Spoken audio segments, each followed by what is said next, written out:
Welcome to another Hoshin Den podcast. This is Economic Strategy for the Martial Artist Part 4, my little mini-series for my students on effectively economics for ninjas. I'm Sylph Dominic Hawkins and I'm recording this 1st of September 2021. I really had to think then and not say 2001. All right, this is going to be a 30-minute piece as opposed to my previous 2-hour 30-minute pieces. I actually have a timer on this time. I want to see if I can get short and sharp and straight to the beat. So in part 3 and in part 2 of these talks about economic strategy, we were looking at some of the fundamental questions like what is money? That was in part 2. What are prices? Part 3. And this one is going to be focusing on the topic, what is debt and what is credit? And we move in that particular order because it's important to understand what money is, that money is the most liquid, most desirable commodity or good in a society. And then what are prices? That prices are a natural exchange rate phenomena that occur when humans start interacting between asset classes.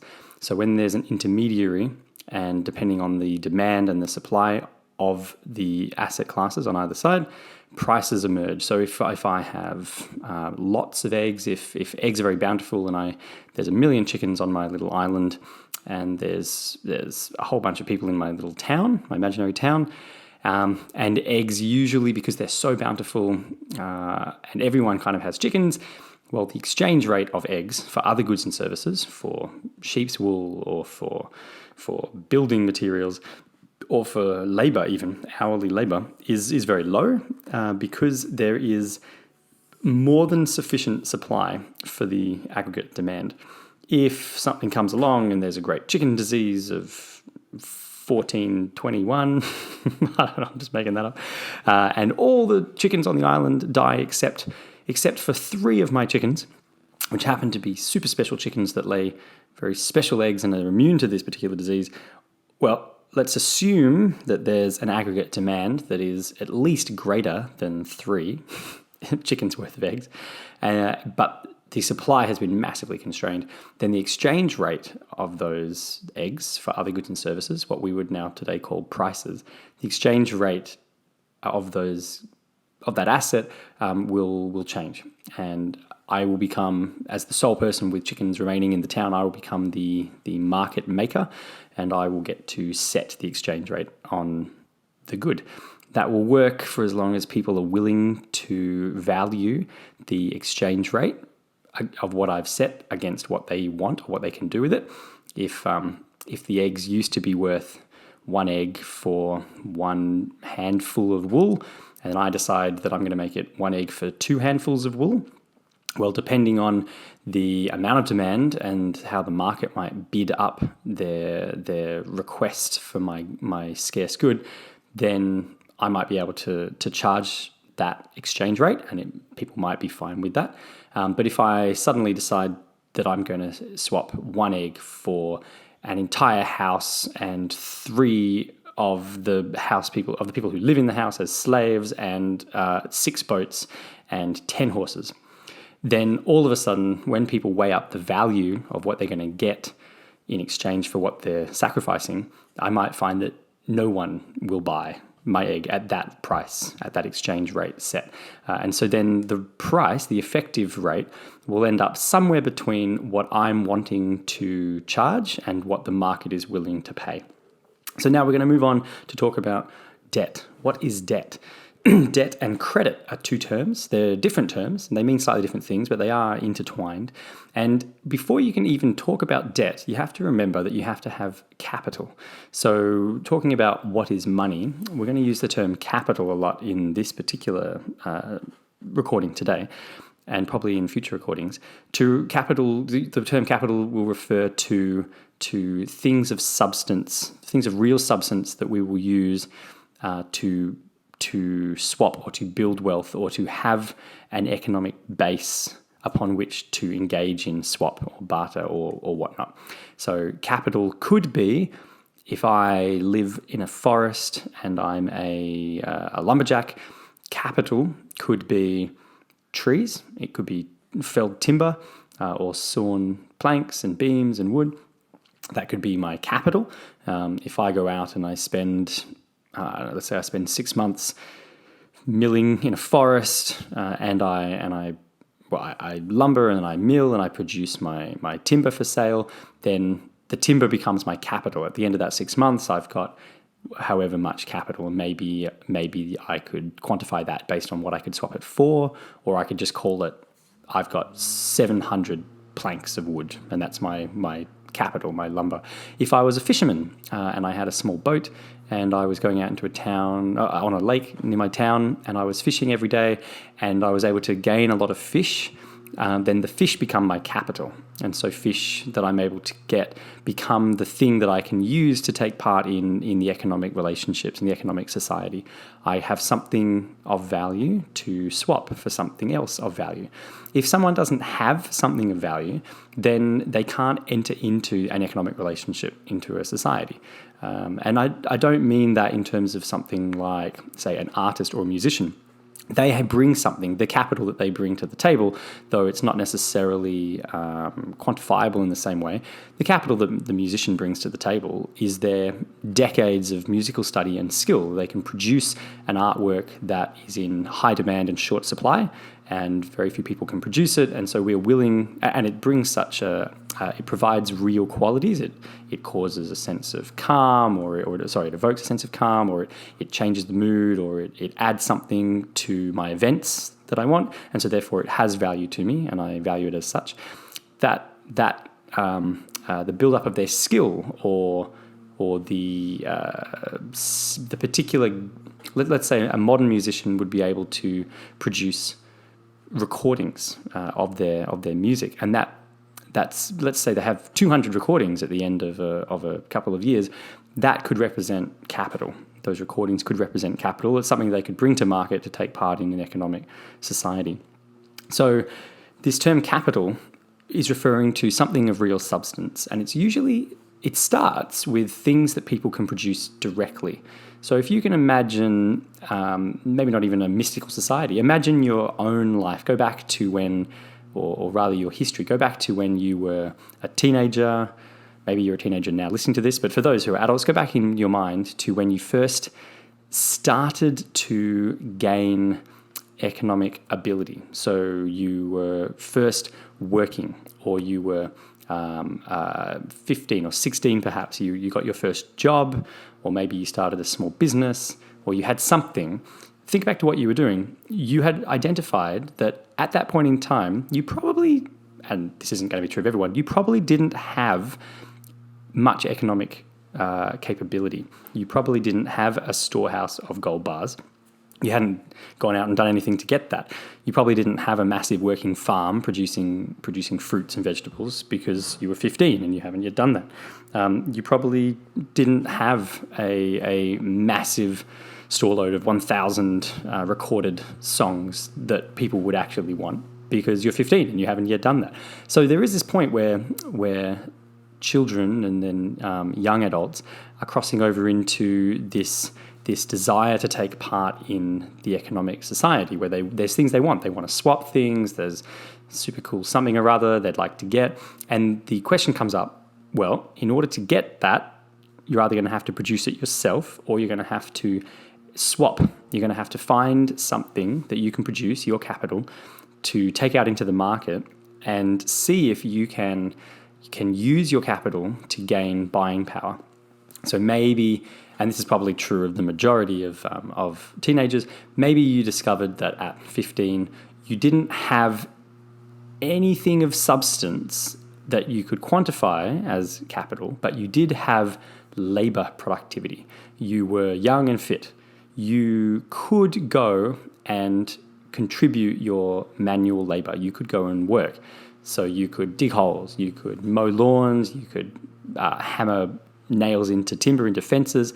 And it's really important, if you think about this, it's really important that a society has and provides for a really broad range of extremely low skilled work, just labor work, just manual labor. because that's often the entry point.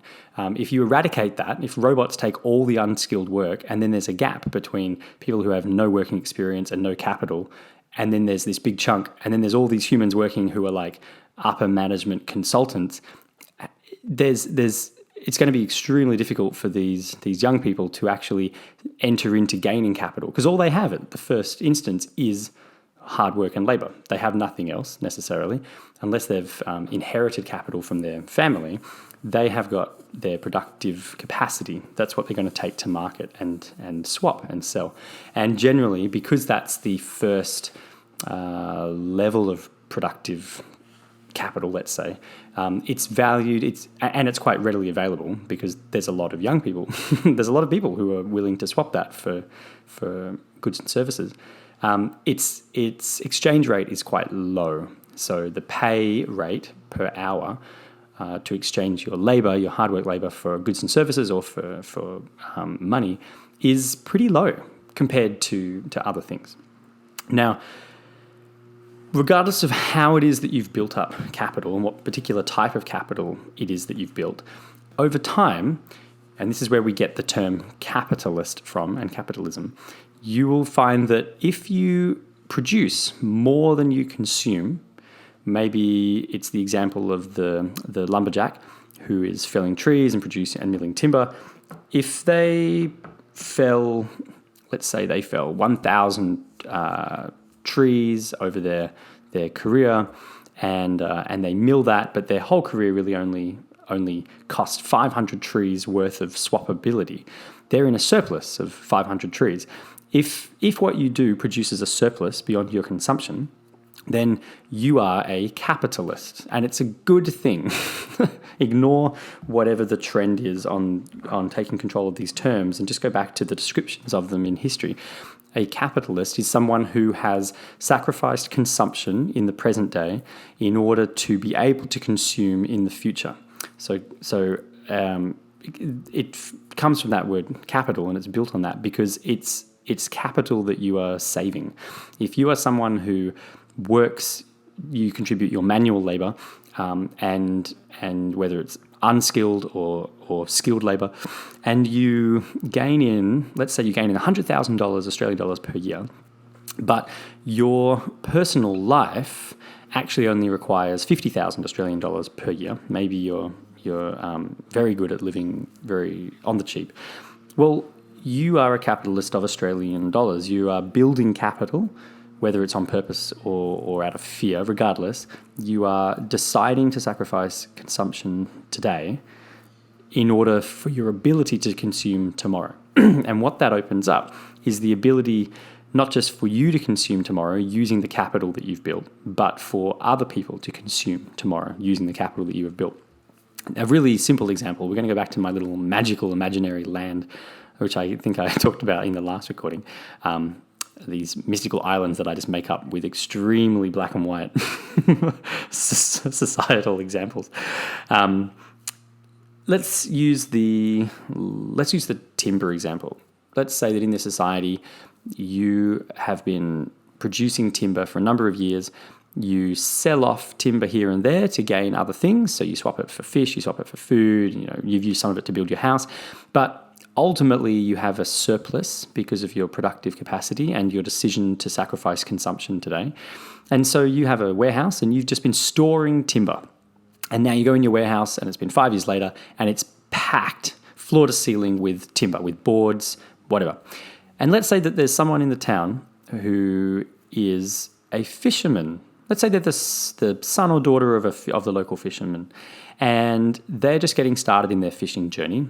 Let's say that they're 15, and they have run into the problem where they are able to fish, but they don't have a boat.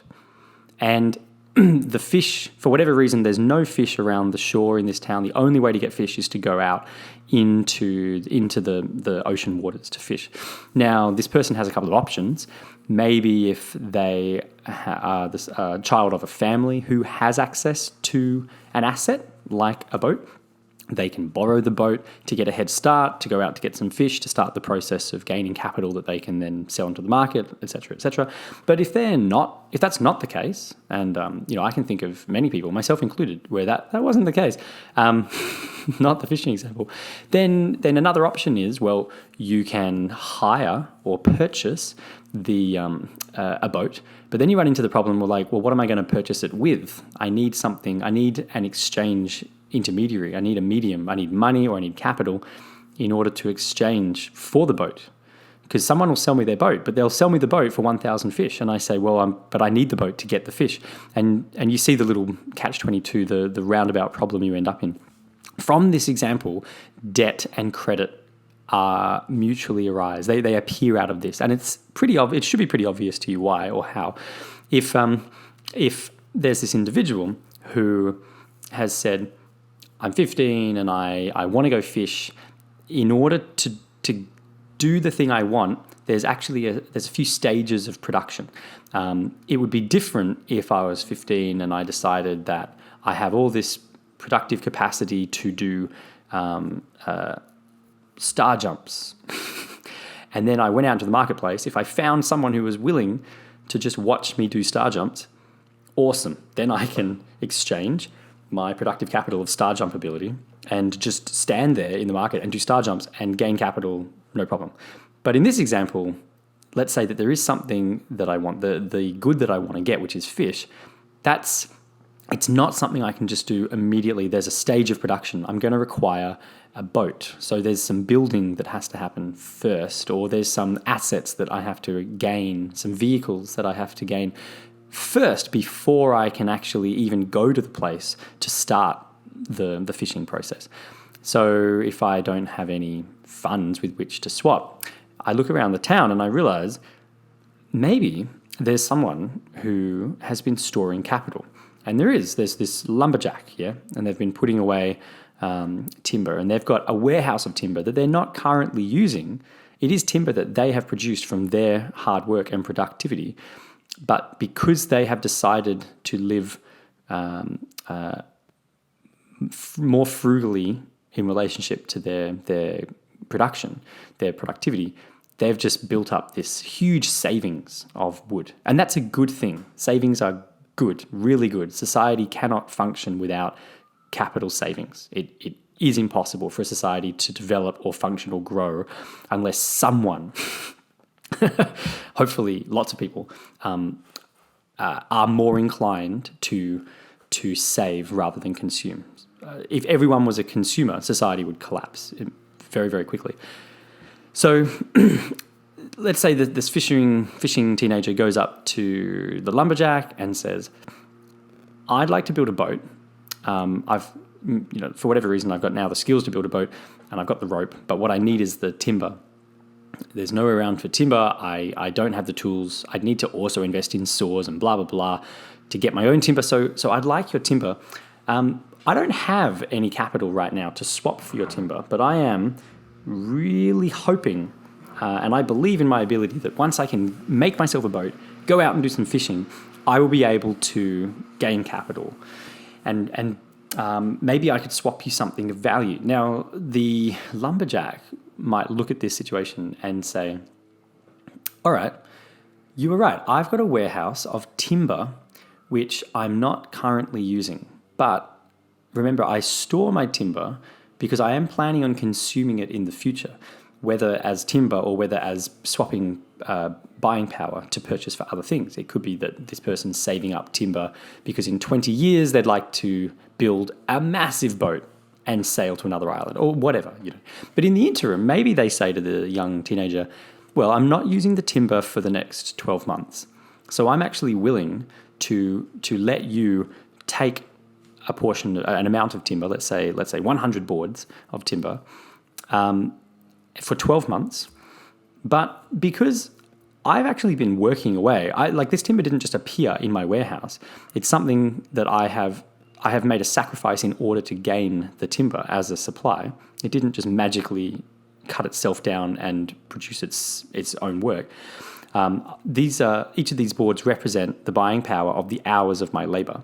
So So I want something in return for that, and he might strike an interest rate deal with the fisherman, with the teenage fisherman, and they might come to some kind of agreement, and the agreement will be negotiated between them, usually in the favor or the interest of the lender, because the lender is the one who has, and this is called time preference. The lender is the one who has the lower time preference. So time preference is where someone says, I have this thing and I need it today, versus someone who says, there's this thing and I don't need it for 5 years, until 5 years from now. Those people have very different time preferences, and they're going to be willing to swap very different things. So if someone says, I need to build a boat today and I will swap anything to get the boat today, well, then they are obviously going to be at the mercy, the infinite mercy of the lender, because the lender might say, well, I don't really mind. Like, lots of people come and borrow my wood. You're not the first one. You're not going to be the last one. I don't particularly need it right now. So if you are the one who super desperately wants it, you can have it, but it's going to cost you 4 arms and 6 legs to get. So that's about someone who's the market maker or the market taker, the market leader. Now, let's go back to our little fishing lumber example. Maybe the fisherman strikes up a deal and says, I don't actually necessarily have timber. I'm not going to be gaining timber. Like, I'm not starting a new timber business to be able to pay you back in timber directly. But what I can do is I'm going to be gaining fish. My expectation is that I'll be able to gain more fish than my consumption, including my sales and my own family's eating. So could I pay you back in fish? And maybe, let's say the going rate is 1 board of timber for 1 fish in this magical society. And the fisherman's going to borrow 100 boards. Maybe they strike up a deal where he says, all right, that's fine. But the going rate for fish to timber is 1 to 1, but I'm going to lend you the timber at 1 to 1.5. I want 1.5 fish back for every 1 board that you borrow. And so this is the interest rate, and the natural interest rate will appear as a relationship in society between saving and consumption. When there's more savings, then there's more supply of capital, and an interest rate will be lower because the lender is no longer the only lender in town. There might be like 50 lumberjacks. And if there's 50 lumberjacks and only 4 people who want to borrow from them, then those contracts are going to heavily favor the borrower, if you can follow that term. If you've got the reverse, if there's 50 people who want lumber and there's only 4 people who have supplied lumber, then the interest rates and the contract terms are going to heavily favor the lender. And this shuffles back and forward in society, usually every 40 to 80 years in cycles, during things called the business cycle. And it's where society keeps shifting from saving and production to consumption. And at points in society where everyone's saving, lots of saving, there's lots of capital, people being very frugal, then interest rates are very low. They're meant to reflect that the risk of lending and borrowing is low, and it favors the borrower. In the society where you've got massive consumption and only very little actual capital, then the interest rates should be enormously high. The natural interest rate should be really high to reflect that it's very risky. Hardly anyone's making savings, and in those situations, there's obviously a lot less lenders than there are borrowers, because by the very nature of not saving, the borrowers never saved capital. Instead of spending their time living frugally and stacking up wood in the warehouse, even if you've got 2 lumberjacks who live next door to each other, one of them trades every single plank of wood every day and goes on jet skis and helicopter rides, and because somehow in my imaginary island there's simple lumberjacks, but they also have jet skis, and I didn't think that through, and helicopters. But the other guy, the neighbor next door, who lives a more frugal life, just happens to get by with, like, they trade their lumber and timber for wood and their basic commodities, but they stack up savings. Well, it's very obvious that after 5 years, the frugal lumberjack is going to have a massive store of capital. The lumberjack who didn't sacrifice any consumption, who was happy to go out and just swap and consume infinitely. Well, makes sense that they don't have any capital. Makes sense that they're still broke, yeah, because they've never sacrificed. They don't have savings. So shouldn't be anything very surprising in those examples. The fisherman, and he goes out, and then let's say they make this agreement, and he's going to pay back 1.5. So that'd be a 50% interest rate. That's hardcore. He goes out and he spends his 12 months. Let's say that it's successful. It's super successful. After 12 months, the fisherman is able to pay or to bring a massive load of 150 fish, and they're both happy. It's like the borrower is happy with the arrangement. The borrower got fish. Now, if the going rate in the society, is 1 fish to 1 plank, there's nothing stopping the borrower simply swapping 100 of those fish for planks, restocking his supply, and then keeping the extra 50 fish as the profit from the exchange, whether for eating or for turning into extra wood or whatever, And that's part of the reason that he entered into lending to someone who didn't save or who didn't have the opportunity of saving his personally hard-worked saving. That's what that's to represent. That's what interest represents. Now, in that example, we've got the term debt and credit. So the debt side is the receiving of, like the IOU. The credit side is the giving of. So the lumberjack is the person who is providing credit. The lumberjack is the one who had capital. And you can only provide credit if you already have something to provide, if that makes sense. If you don't have any timber and someone comes up to you and says, I really need to borrow 100 planks of timber, I'll enter into this agreement, I'll give you 1.5, I'll give you 50% interest rate, and you go, done, but you don't actually have any timber, well, then you can't enter into the contract. It's impossible to become a creditor or a credit producer or a lender. It's impossible to provide credit if you don't already have a store of capital.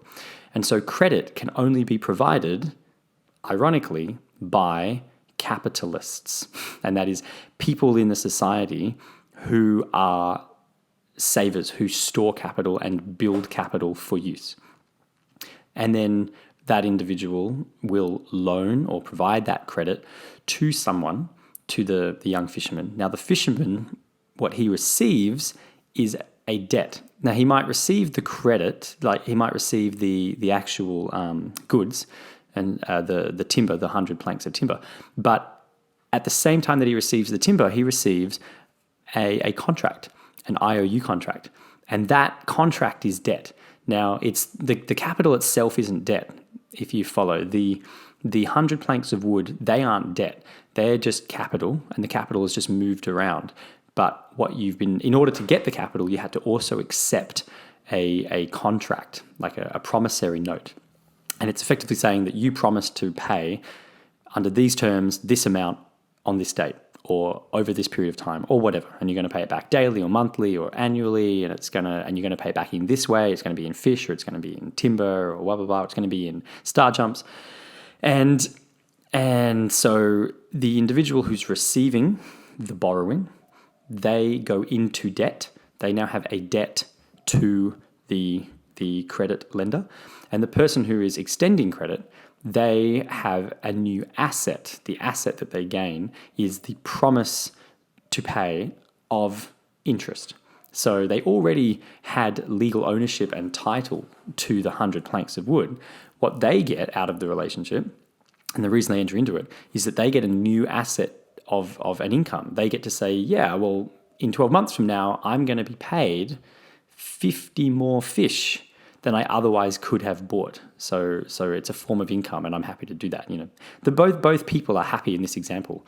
Often, if a lender and a borrower are able to come together mutually and of their own decision, because the negotiation and the contract favors both the time preferences of the individuals and both the desires of the individuals, then there's no issue. That's great. And you could say, oh, sure, but he's paying a high interest rate. You're like, yeah, well, then he can just, over time, what that really means is that there's not enough supply of savers in the society of the capital that he wants. There's nothing stopping him going out, building up his fishing fleet, using it to purchase a timber farm, start milling timber, and then join the other guy in the market as a lender of timber, in which case the interest rate will be lower. There's nothing stopping him doing that. So in these naturally arising relationships, we get credit is born out of capital. Credit comes about after there is already something real and substantial that has been saved up by someone or an individual or an entity, and then it can be lent out. So money is first. Money has to start first, and then after money, which is capital production, after money, debt arises. Credit and debt arise because the society is full of people who are at different points and places, and there are some people who happened to be born on an island with trees, and there are some people who happened to be born on an island with no trees. And so the one who was born on the island with trees naturally will have access to a good or service that the other one doesn't. That's just due to the non-equilibrium of the distribution of natural environment around the planet. So to say that that's a fault of humans is very unfair. It's just a fault of nature. But then really it's not a fault, it just is. What it means is that if there's all these people at different points, there will pretty much always be a borrower and a lender. Now, when we talk about debt, there's two possible ways of utilizing capital in this way.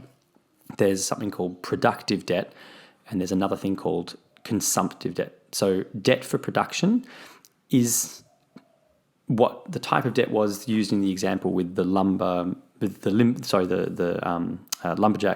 and the fisherman, the teenager, where the young fisherman had an idea that if he could get access to the wood to build a boat and then use the boat to go out to do fishing, he was confident that he could produce something of value to bring to market. He could produce more capital. So it was worth it for him to enter into a borrowing agreement, because he was pretty sure, he's only borrowing it for 12 months, but after 12 months, not only is he going to be able to pay off the IOU agreement, he's also going to then have a boat and a business of gaining fish. He gains productivity permanently and ongoing into the future. That's debt for production.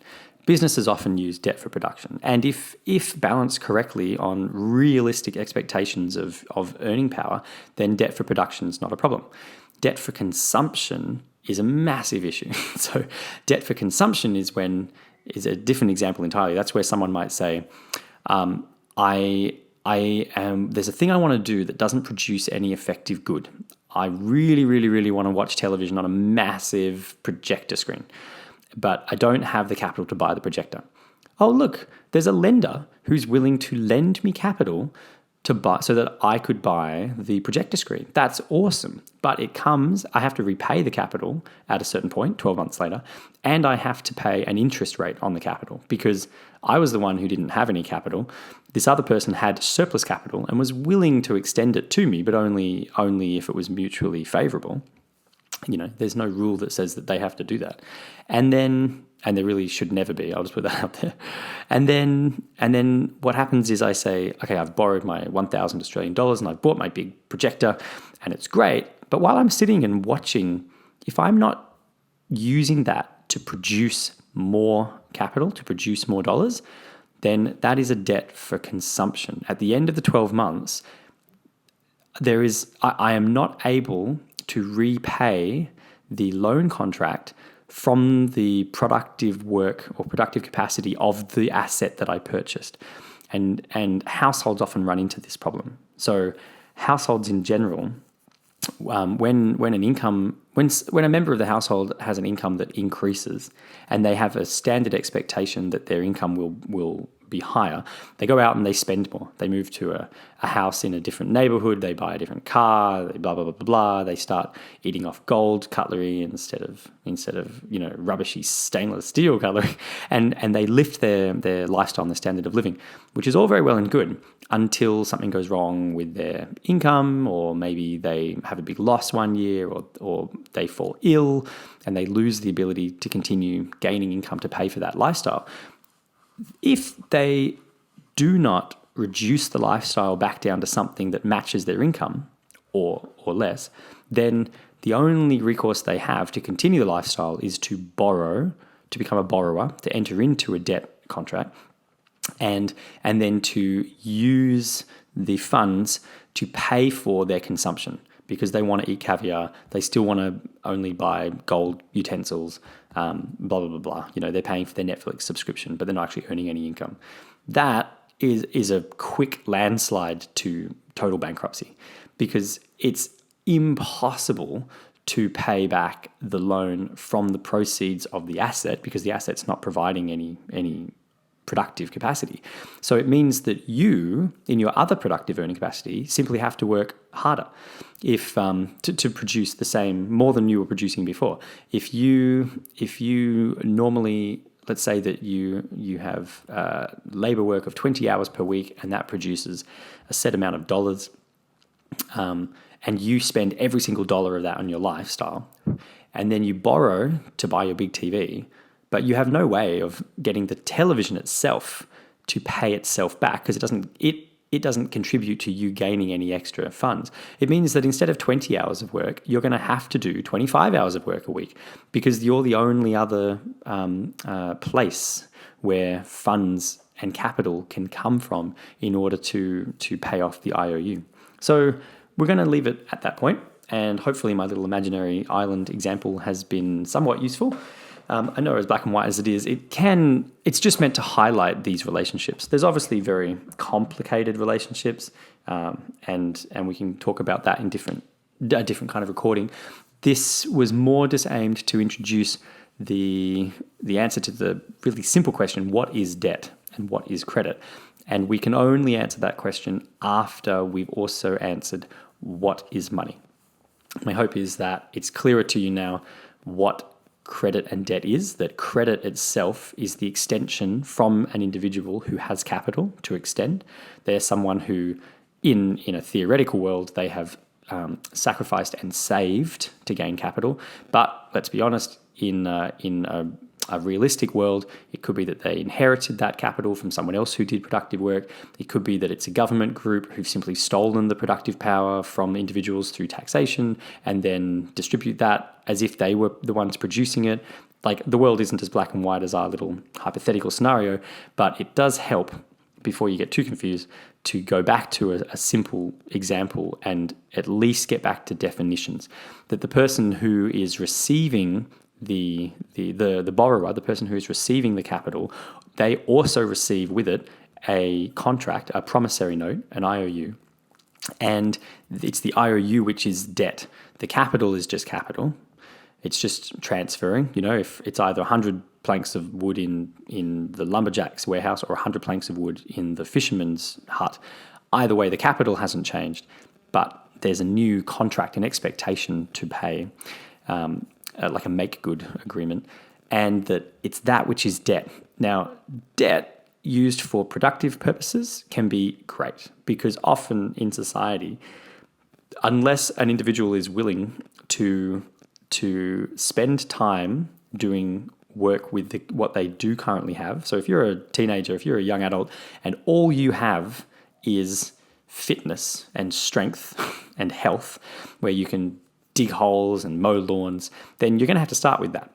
If you want to suddenly go and open a 10-star, CBD revolving restaurant, well, you're going to run into a problem. You either are going to have to provide what you do have to the society to gain capital, save your capital, live frugally, build up capital until you can go and just pay for your product, your big cafe.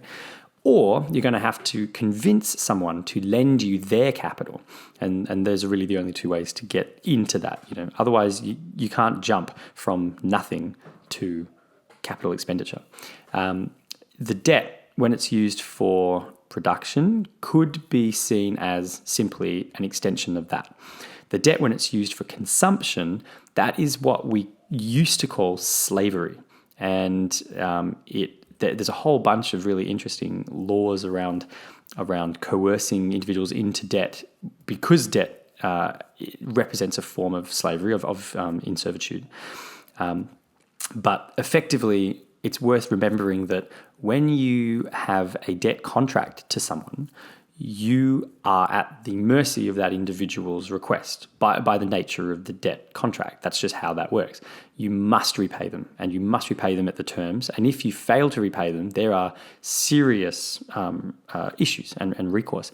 If you are the capital lender, if you're the one who has savings and you're the one loaning it out, then you don't enter into relationships with people as slaves. You enter into relationships with people as colleagues or peers.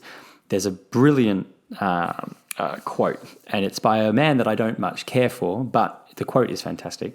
This is from J.P. Morgan himself. So, was funding Nikola Tesla and Thomas Edison together. We're talking 1890s plus.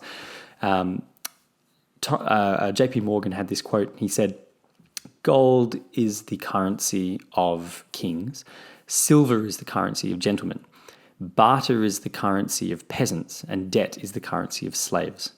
And I like that quote. I keep it written up on a post-it note in my studio, in my work office, just to remind me that, yes, sometimes I might have to do with less. I might have to sacrifice.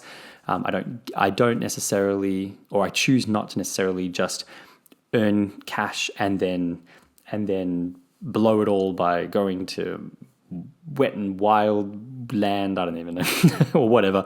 And I think, I want to have these experiences again. That's great, but I don't want to walk around as a slave, a financial slave in society. I'd like to walk around as a colleague, as a peer, on that level where I talk to people, I enter into relationships and agreements with them and business agreements with them, and we're all on the same level. They don't owe me anything. I don't owe them anything. For me, it's a much more enjoyable experience. And so I keep that quote in mind just to remind me that it can really pay off well to think through what you want long term. And then now, especially if you're young, especially if you're a teenager listening to this, you put your mind to look at what is it that you currently have that you can offer to the society as a barterable good. And it's probably going to be manual labor, let's be honest. You might have some other skills as well, that's great, but chances are it's labor. And then go out there and set yourself up. The earlier that you start gaining capital, the better, because every year ahead that you gain, if you're 15, go out and just find a job. Even if it's just you go down to the bookstore and then you get a job on a Saturday and they pay you capital to use your unskilled labor to sit at the desk purely because they need someone to be there when the door is open who has the ability to scan a barcode of a book or whatever. Great. Do that and earn capital while you're doing other things. Maybe you're skilling yourself up, or maybe you're planning on using that to eventually buy the bookshop, or maybe you're using that because you're then going to you're going to go to study and education. You're going to study something to theoretically increase the barterability of your labor, your unskilled labor, and turn it into skilled labor. So whatever it is, my suggestion is that you consider that economic strategy for a martial artist. How much do you want to be in servitude to others? It certainly limits the options you have. It's not good or bad. It's just something to keep in mind. Sometimes entering into debt contracts is the correct thing to do at where you are. Sometimes it's a terrible thing to do at where you are, and you're going to have to discern that for yourself. If you have any questions of this, though, because we'll wrap this up, do get in touch with me. Always happy to answer questions from students. I will be producing these, again, for our Wednesday and Friday night chats, especially during lockdown. They'll be up on the Facebook group and unlisted on the YouTube channel. So if you'd like to listen to them again, get in touch with me and I can send you the link. Otherwise, have a fantastic evening, and I will hopefully see you at the next one.